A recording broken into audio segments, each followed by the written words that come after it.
Ang dami ko nababasang comment, ang sabi nila, mas masarap daw yung red na mulberries, tapos isasaw-saw sa asin. Hindi ko pa natatry yun eh. Try natin.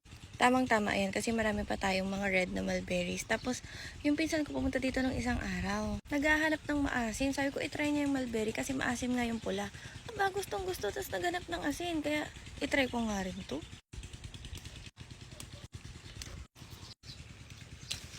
Ayan na. Kitang-kita niyo naman kung gano'ng kapula niyan. Sobrang asim siguro nito. Itry ko muna yung walang asin.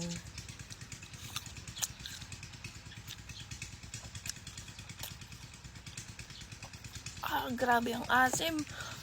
Ngayon, and isasasaw natin dito. Meron akong Himalayan pink salt.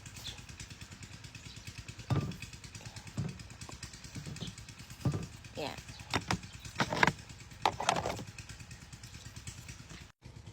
Ayan, sasaw natin siya. Ayan, may asin yan ha. Oh, naparami ata.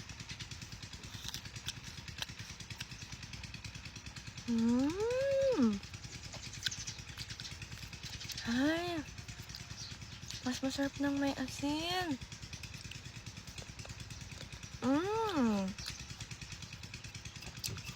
I love it.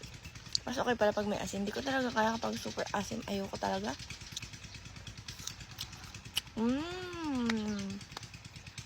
O, ayan. Sa mga magmamalberry picking at gusto ng maasim-asim, magdala na lang kayo ng asin nyo. Magmukbang na lang kayo dito sa puno.